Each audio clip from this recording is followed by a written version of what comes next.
ਦੋਸਤੋ ਪੰਜਾਬੀ ਟ੍ਰਿਬਿਊਨ ਦੇ ਪ੍ਰੋਗਰਾਮ ਵੇਲੇ ਦੀ ਗੱਲ ਵਿੱਚ ਤੁਹਾਡਾ ਸਵਾਗਤ ਹੈ। ਮੈਂ ਆਤਿਸ਼ ਗੁਪਤਾ ਤੁਹਾਡੇ ਸਾਹਮਣੇ ਹਾਜ਼ਰ ਹਾਂ ਤੇ ਅੱਜ ਅਸੀਂ ਗੱਲ ਕਰਾਂਗੇ ਆਰਥਿਕ ਬਰਬਾਦੀ, ਕਰੋਨਾ ਵਾਇਰਸ ਅਤੇ ਜੀਐਸਟੀ ਨੂੰ ਲੈ ਕੇ, ਜਿਸ ਲਈ ਸਾਡੇ ਨਾਲ ਵਿਸ਼ੇਸ਼ ਤੌਰ ਤੇ ਹਾਜ਼ਰ ਨੇ ਪੰਜਾਬੀ ਟ੍ਰਿਬਿਊਨ ਦੇ ਨਿਊਜ਼ ਕੋਆਰਡੀਨੇਟਰ ਸ਼੍ਰੀ ਹਮੀਰ ਸਿੰਘ ਜੀ। ਸਰ, ਤੁਹਾਡਾ ਬਹੁਤ ਬਹੁਤ ਸਵਾਗਤ ਹੈ ਜੀ। ਸ਼ੁਕਰੀਆ। ਹਮੀਰ ਸਿੰਘ ਜੀ, ਕਰੋਨਾ ਵਾਇਰਸ ਤੇ ਫੈਲਾਅ ਨੂੰ ਲੈ ਕੇ ਜਿਹੜਾ ਦੇਸ਼ ਵਿੱਚ ਲੋਕਡਾਊਨ ਲਗਾਇਆ ਗਿਆ ਸੀ, ਉਹਨੇ ਦੇਸ਼ ਦਾ ਵਪਾਰ ਜਿਹੜਾ ਸੀ, ਕਾਰੋਬਾਰ ਸਾਰਾ ਠੱਪ ਕਰ ਦਿੱਤਾ ਗਿਆ, ਜਿਸ ਨੇ ਦੇਸ਼ ਦੀ ਅਰਥ ਵਿਵਸਥਾ 'ਤੇ ਬਹੁਤ ਵੱਡਾ ਜਿਹੜਾ ਹੈਗਾ ਢਾਹ ਲਾਇਆ। ਅਤੇ ਕੇਂਦਰ ਸਰਕਾਰ ਵੱਲੋਂ ਜਿਹੜੇ ਕੱਲ੍ਹ ਆંકੜੇ ਜਾਰੀ ਕੀਤੇ ਗਏ ਨੇ, ਉਹਦੇ ਵਿੱਚ ਦੱਸਿਆ ਗਿਆ ਵੀ ਕਿ ਇਸ ਚਾਲੂ ਵਿੱਤ ਵਰ੍ਹੇ ਦੇ ਵਿੱਚ ਪਹਿਲੇ ਜਿਹੜੇ ਤਿਮਾਹੀ ਸੀ, ਪਹਿਲੇ ਤਿਮਾਹੀ ਦੇ ਵਿੱਚ 23.9% GDP ਜਿਹੜੀ ਹੈ ਡਾਊਨ ਗਈ ਹੈ, ਜੋ ਕਿ ਬਹੁਤ ਵੱਡੀ ਗਿਰਾਵਟ। ਇਸ ਨੂੰ ਤੁਸੀਂ ਕਿਵੇਂ ਦੇਖਦੇ ਹੋ? ਬਿਲਕੁਲ ਇਹ ਬੜੇ ਚਿੰਤਾਜਨਕ ਮਾਮਲਾ ਹੈ, ਕਿਉਂਕਿ ਪਹਿਲੀ ਵਾਰ ਜਦੋਂ ਇਹ ਤਿਮਾਹੀ ਇਸ ਤਰ੍ਹਾਂ ਦੇ ਅੰਕੜੇ ਮਤਲਬ ਨਸਰ ਕੀਤੇ ਜਾਂਦੇ ਰਹੇ ਨੇ 1996 ਤੋਂ ਲੈ ਕੇ ਹੁਣ ਤੱਕ, ਇਹ ਸਭ ਤੋਂ ਜਿਹੜੀ ਚਿੰਤਾਜਨਕ ਅੰਕੜੇ ਨੇ। ਇੰਨਾ ਕਦੇ ਵੀ ਗਿਰਾਵਟ ਨਹੀਂ ਆਈ ਇਸ ਟੈਨਿਓਰ ਦੇ ਵਿੱਚ, ਤਿਮਾਹੀ ਦੇ ਵਿੱਚ ਜਿਹੜੀ ਕਿਹਾ ਜਾ ਰਿਹਾ ਹੈ। ਪਿਛਲੇ ਸਾਲ ਦੀ ਤਿਮਾਹੀ ਤੇ ਹੁਣ ਦੀ ਮੁਕਾਬਲਾ ਕਰੀਏ ਤਾਂ ਉਹਦੇ 'ਚ ਤੇ ਲਗਭਗ 24% ਦਾ ਫਰਕ ਜਿਹੜਾ ਆ ਰਿਹਾ। ਉਹਦਾ ਕਾਰਨ ਇਹ ਹੈ ਕਿ ਲੋਕਾਂ ਕੋਲ ਪੈਸਾ ਰਿਹਾ ਨਹੀਂ, ਕਾਰੋਬਾਰ ਠੱਪ ਹੋ ਗਏ, ਨੌਕਰੀਆਂ ਚਲੀਆਂ ਗਈਆਂ, ਲੋਕਾਂ ਦੇ ਕੋਲ ਖਰਚਣ ਨੂੰ ਮੰਡੀ ਦੇ ਵਿੱਚ ਜਾ ਕੇ ਮਤਲਬ ਜੇਬਾਂ ਦੇ ਵਿੱਚ ਪੈਸਾ ਨਹੀਂ ਹੋਏਗਾ ਤਾਂ ਉਹ ਕਿਵੇਂ ਚੱਲੇਗਾ। ਔਰ ਉਹ ਅੰਕੜੇ ਮਤਲਬ ਇਹ ਠੀਕ ਹੈ ਕਿ ਅੰਕੜੇ ਕਈ ਵਾਰ ਬੋਝਲ ਵੀ ਹੁੰਦੇ ਨੇ, ਪਰ ਲੋਕਾਂ ਨੂੰ ਉਹਨਾਂ ਨੂੰ ਦੇਖਦਿਆਂ ਹੋਇਆ ਹੀ ਆਪਣੀ ਜ਼ਿੰਦਗੀ, ਆਪਣਾ ਭਵਿੱਖ ਪਲਾਨ ਕਰਨਾ ਪੈਂਦਾ। ਇਸ ਕਰਕੇ ਉਹਦੇ ਬਾਰੇ ਜਾਣਨਾ ਜ਼ਰੂਰੀ ਹੈ। ਉਹ ਅੰਕੜੇ ਇਹ ਕਹਿ ਰਹੇ ਨੇ ਕਿ 56% ਤੋਂ ਜ਼ਿਆਦਾ ਜਿੰਨਾ ਟੋਟਲ ਸਾਡਾ ਖਪਤਕਾਰ ਜਾਂ ਕੰਜ਼ਿਊਮਰ ਜਾਂ ਇੱਥੋਂ ਦੇ ਲੋਕ ਖਰਚ ਕੀਤੇ ਸੀ ਪਿਛਲੇ ਸਾਲ, ਇੰਨੇ ਹੀ 3 ਮਹੀਨਿਆਂ ਦੇ ਵਿੱਚ, ਇਸ ਵਾਰ ਉਹਦੇ 'ਚ 56% ਕਮੀ ਆਈ ਹੈ। ਮਤਲਬ ਅੱਧੇ ਤੋਂ ਵੀ ਵੱਧ ਦੀ ਕਮੀ ਹੈ।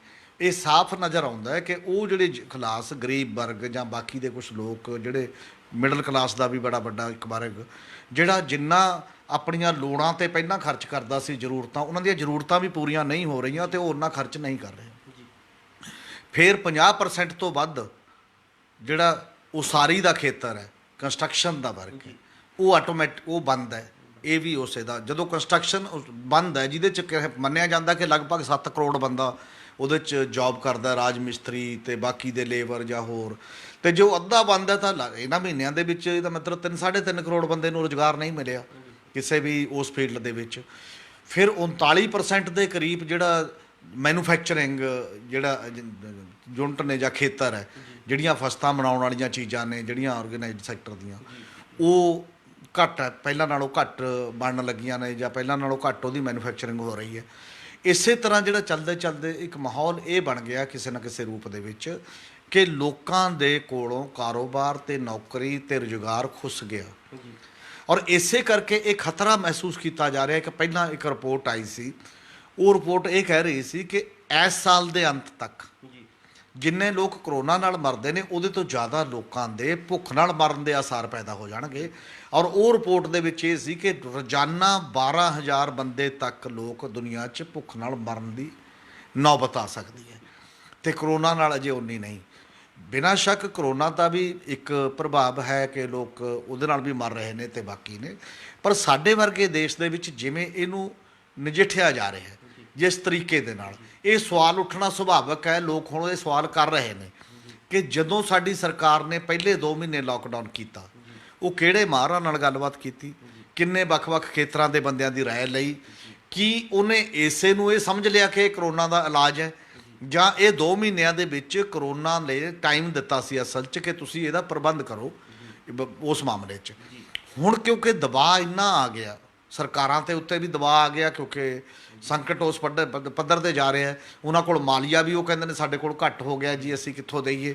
ਔਰ ਲੋਕਾਂ ਦਾ ਵੀ, ਲੋਕ ਵੀ ਰੁਜ਼ਗਾਰ ਮੰਗਦੇ ਨੇ, ਰੋਜੀ ਰੋਟੀ ਮੰਗਦੇ ਨੇ ਇਸ ਕਰਕੇ ਹੁਣ ਕੇਸ ਵਧਣ ਦੇ ਬਾਵਜੂਦ, ਮੌਤਾਂ ਵਧਣ ਦੇ ਬਾਵਜੂਦ ਲੋਕਡਾਊਨ ਖੋਲ੍ਹਿਆ ਜਾ ਰਿਹਾ ਹੈ। ਅਤੇ ਸਾਰੇ ਕਿਤੇ ਗੌਰਮੈਂਟ ਆਫ ਇੰਡੀਆ ਨੇ ਤਾਂ ਇਹ ਕਹਿਤਾ ਕਿ ਹੁਣ ਕੋਈ ਲੋਕਡਾਊਨ ਨਹੀਂ ਰਹੇਗਾ, ਅੰਤਰਰਾਜੀ ਮਤਲਬ ਆਵਾਜਾਈ 'ਤੇ ਵੀ ਕੋਈ ਪਾਬੰਦੀ ਨਹੀਂ ਹੋਏਗੀ, ਬੱਸਾਂ 'ਤੇ ਪਹਿਲਾਂ ਹੀ ਕੋਈ ਪਾਬੰਦੀ ਦੀ ਲੋੜ ਨਹੀਂ ਸੀ। ਅਤੇ ਉਹਨਾਂ ਨੇ ਰਾਜਾਂ ਨੂੰ ਇਹ ਵੀ ਕਹਿ ਦਿੱਤਾ ਕਿ ਸਾਡੇ ਤੋਂ ਪੁੱਛੇ ਬਿਨਾਂ ਤੁਸੀਂ ਅਗਲਾ ਲਾਕਡਾਊਨ ਨਹੀਂ ਲਾ ਸਕਦੇ। ਹਾਲਾਂਕਿ ਪੰਜਾਬ ਦੀ ਸਰਕਾਰ ਨੇ ਅਜੇ ਵੀ ਇਹ ਦੇਸ਼ ਪੱਧਰ ਦਾ ਹਾਲ ਹੈ ਤੇ ਪੰਜਾਬ ਵੀ ਉਹ ਤੋਂ ਵੱਖਰਾ ਨਹੀਂ ਹੈ। ਅਜੇ ਜਿੰਨਾ ਕੁ ਮਾੜਾ ਮੋਟਾ ਕੋਈ ਸੰਕੇਤ ਮਿਲਿਆ ਹੈ, ਜਿਹੜਾ ਥੋੜ੍ਹਾ ਜਿਹਾ ਮਤਲਬ ਉਮੀਦ ਦਿੰਦਾ ਹੈ, ਉਹ ਖੇਤੀ ਸੈਕਟਰ ਤੋਂ ਦਿੰਦਾ ਹੈ।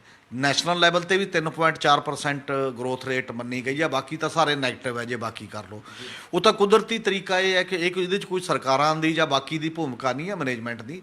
ਇਹ ਕੁਦਰਤੀ ਤਰੀਕਾ ਇਹ ਹੈ ਕਿ ਉਦੋਂ ਫਸਲ ਆ ਗਈ ਹਾੜੀ ਦੀ ਅਤੇ ਅੱਗੇ ਲੋਕਾਂ ਨੇ ਅਗਲੀ ਬਿਜਾਈ ਕਰ ਲਈ ਫੀਲਡ ਦੇ ਵਿੱਚ ਆਪਣੇ ਤਰੀਕੇ ਦੇ ਨਾਲ, ਔਰ ਉਹਦੇ 'ਚੋਂ ਇੱਕ ਥੋੜ੍ਹਾ ਬਹੁਤ ਪੈਸੇ ਨਾਲ ਜਿੰਨਾ ਕੁ ਸਾਹ ਆਉਂਦਾ ਉਨੇ ਕੁ ਨਾਲ ਆਉਂਦਾ, ਬਾਕੀ ਚੀਜ਼ਾਂ ਨਾਲ ਖਤਮ ਹੋ ਗਿਆ। ਹੁਣ ਪੰਜਾਬ ਦੇ ਵਿੱਚ ਵੀ ਇਹ ਸੋਚਣ ਵਾਲਾ ਸਵਾਲ ਹੈ।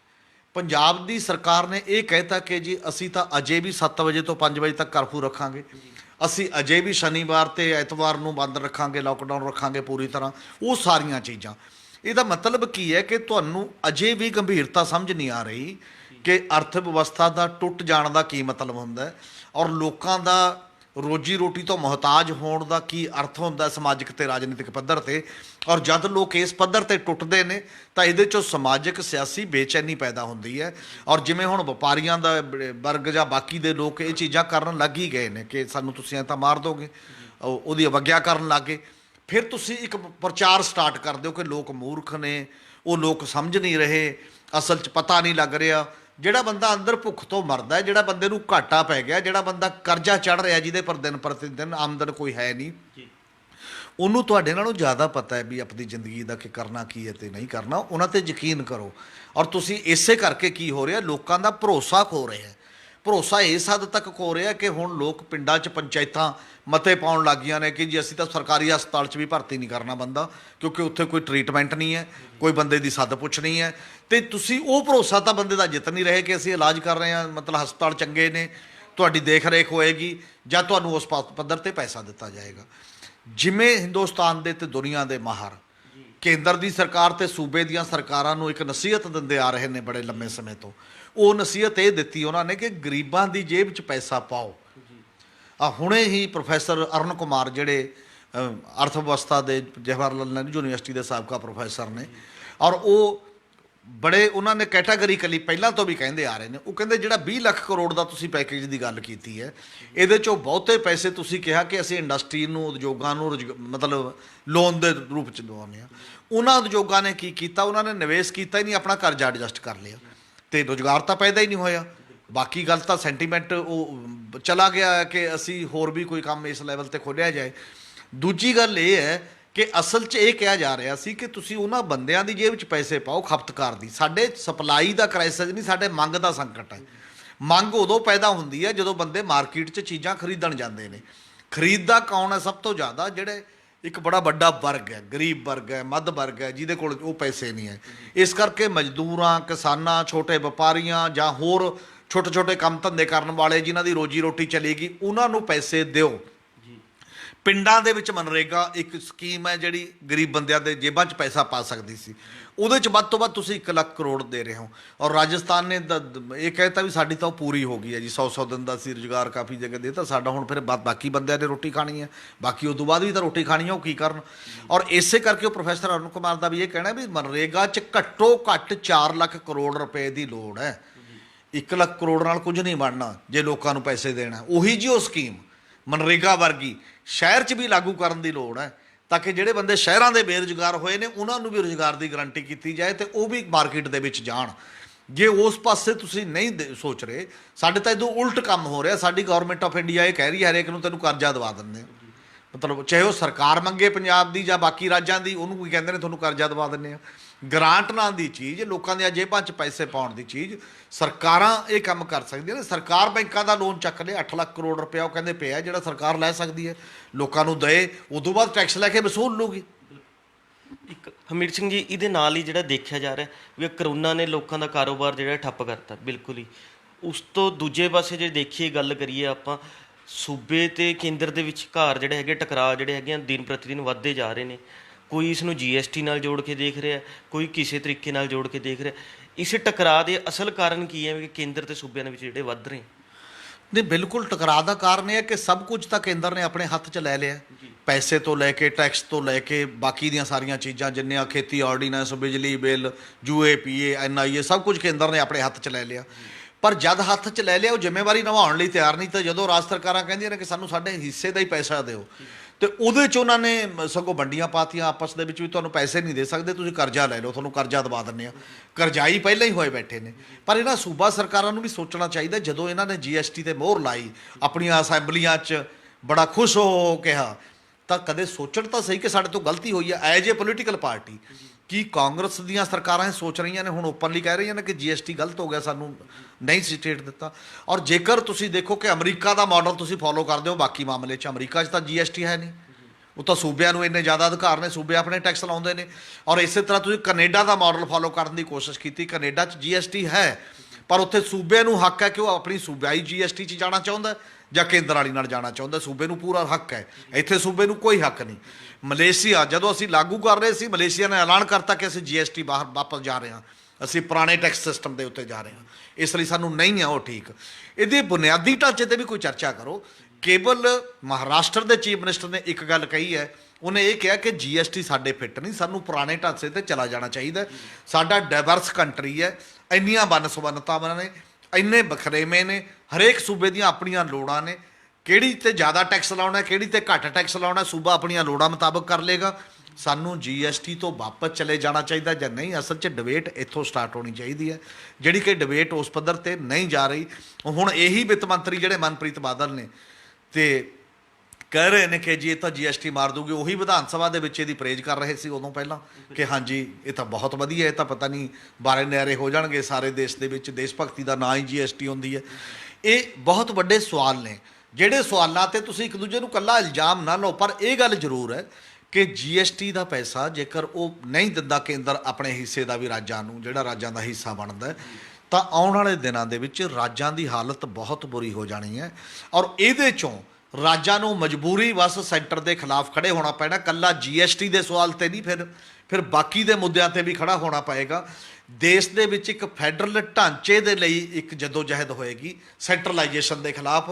ਔਰ ਸ਼ਾਇਦ ਸੈਂਟਰਲਾਈਜੇਸ਼ਨ ਦਾ ਉਹ ਰੱਥ ਰੁਕ ਜੇ ਫੈਡਰਲਿਜ਼ਮ ਦੇ ਨਾਲ। ਸ਼ਾਇਦ ਫੈਡਰਲਿਜ਼ਮ ਹੀ ਇੱਕੋ ਇੱਕ ਤਰੀਕਾ ਹੈ ਕਿ ਜਿੱਥੇ ਸਾਰੇ ਰਾਜਾਂ ਨੂੰ ਇਹ ਪਤਾ ਲੱਗ ਗਿਆ ਕਿ ਸਾਡੀ ਅਰਥ ਵਿਵਸਥਾ ਸੁੰਗੜ ਗਈ, ਸਾਡੇ ਅਧਿਕਾਰ ਚਲੇ ਗਏ, ਸਾਡੀ ਤਾਕਤ ਚਲੀ ਗਈ, ਤਾਂ ਜੇ ਉਹ ਫੈਡਰਲਿਜ਼ਮ 'ਤੇ ਇਕੱਠੇ ਹੁੰਦੇ ਨੇ, ਜਿਵੇਂ 7 ਚੀਫ ਮਿਨਿਸਟਰਾਂ ਨੇ ਤਾਂ ਇਹਦੇ 'ਤੇ ਚਿੰਤਾ ਕੀਤੀ ਹੈ।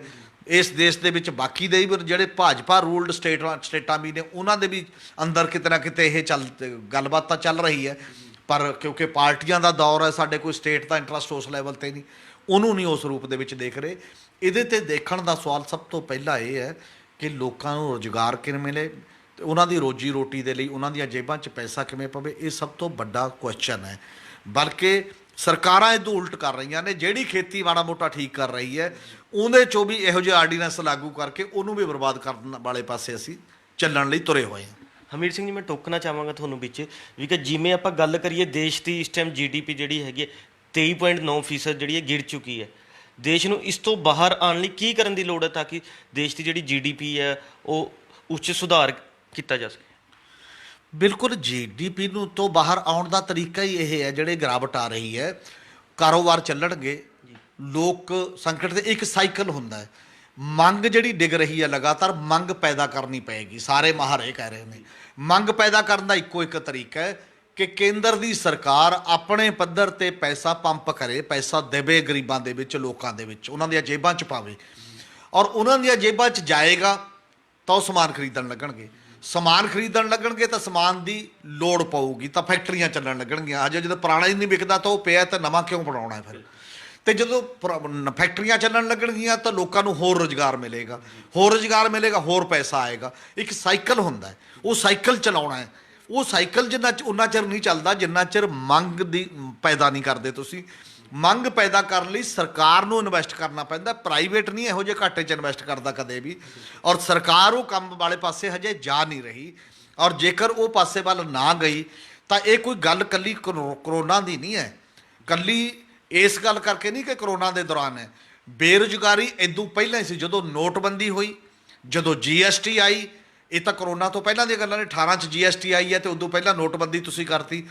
ਉਹਨੇ ਕਾਰੋਬਾਰ ਠੱਪ ਕੀਤੇ ਨੇ। 2017-18 'ਚ ਜਦੋਂ ਕਰੋਨਾ ਨਹੀਂ ਸੀ, ਉਦੋਂ ਦੀ ਜਿਹੜੀ ਰਿਪੋਰਟ ਸਾਹਮਣੇ ਆਈ ਹੈ, ਉਹ ਕਹਿੰਦੇ ਵੀ ਸਾਡੇ ਇਸ ਸਮੇਂ ਅੱਜ ਤੱਕ ਦੀ ਸਭ ਤੋਂ ਵੱਡੀ ਬੇਰੁਜ਼ਗਾਰੀ ਹੈ। 17-18 ਦਾ ਅੰਕੜਾ ਇਹ ਕਹਿੰਦਾ ਸੀ ਇਸ ਦੇਸ਼ ਦੇ ਵਿੱਚ।